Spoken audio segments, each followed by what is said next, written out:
कि सीख ले अब हम भी हो, सीख ले अब हम भी गम में हंसे के अदा जिए के पड़ी, अब जिए के पड़ी प्रीतिया के पीर में नहीं तकदीर में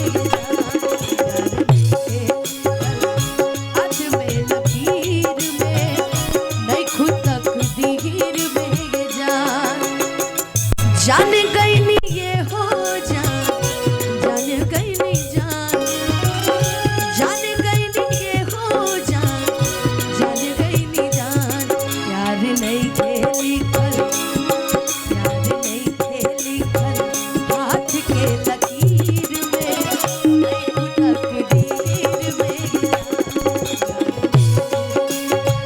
हाथ के लकीर नहीं तकदीर।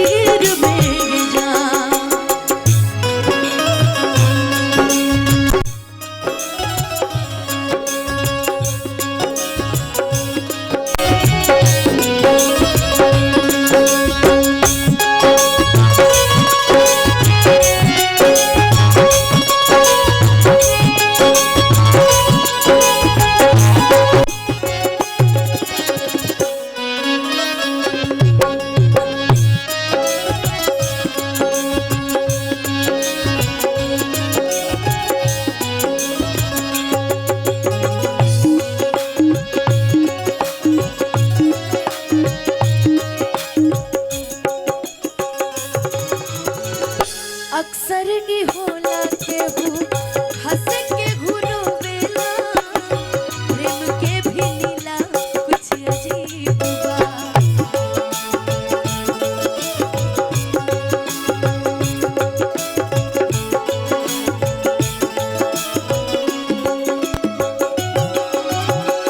बेवफा भी कहती कैसे मासूम यार के दगाबाज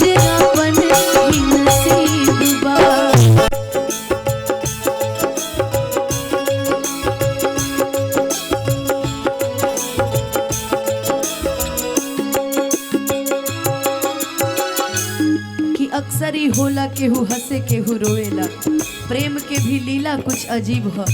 अब बेवफा भी कह दी कैसे मासूम यार के दगाबाज आपन ही नसीब ह। सीख ले अब हम भी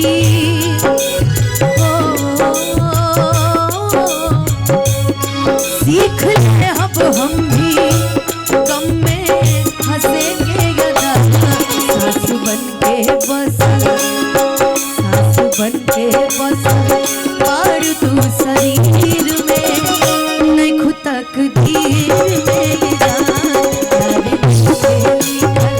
हाथ के लकीर में नहीं खुद तकदीर में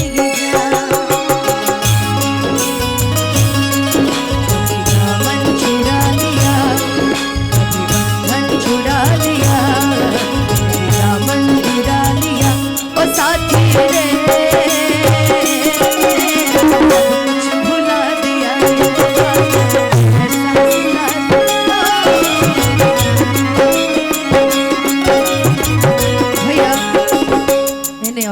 दोनों पीछे आओ, दोनों पीछे आओ भैया, एकदम रुक के दोनों पीछे आओ। कि उम्र भर सो न सकेंगे किसी के हो न सकेंगे,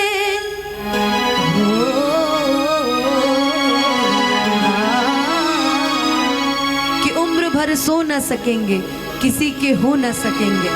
अजनबी तुम बन जाओ गैर हम हो न सकेंगे, किसी बेगाने की खातिर तुमने अपनों को भुला दिया, किसी बेगाने की खातिर तुमने अपनों को भुला दिया, तुमने अपनों को भुला दिया।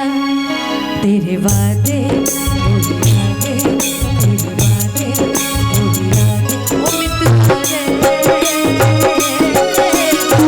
कुछ भुला दिया, कैसा सिला दिया, कुछ भुला दिया। पहले के समय में जब सीडी कैसेट वाला दौर था भैया, एक एल्बम एल्बम का बहुत सारा गाना वायरल हुआ था, बहुत लोग सुनते थे।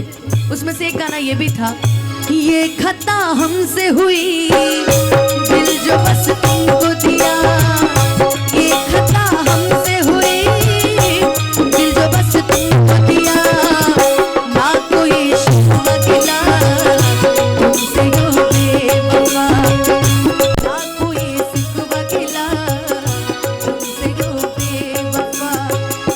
प्यार तो था ही नहीं प्यार जो तुमने किया, प्यार तो था ही नहीं प्यार जो तुमने किया, शुक्रिया शुक्रिया दर्द जो तुमने दिया, शुक्रिया शुक्रिया दर्द जो तुमने दिया।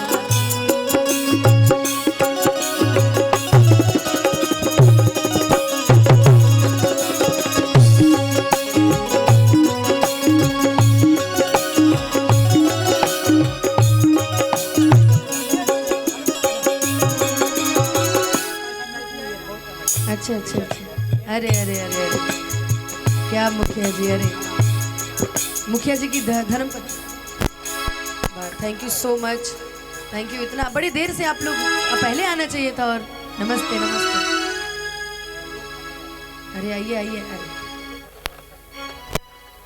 तनी हमहू गोड़ लाग ली, कहीं हमरो बियाह शादी हो जाओ, कैसे कि आशीर्वाद लेला सुन ली कि लगन में तनी जल्दी जल्दी बियाह हो खेला, तो हमरो के आशीर्वाद मिले के चाहिए कि कम से कम तनी को फोटो फाटो खींचा मर दी।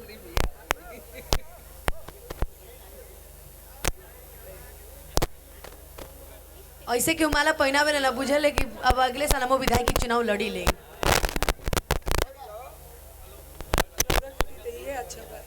हमरे के लेकिन कुछ चाहिए ना दुकानदारिया चलावे के।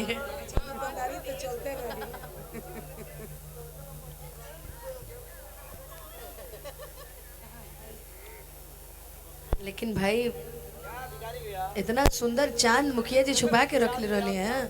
अच्छा, हम इतना देर से उनका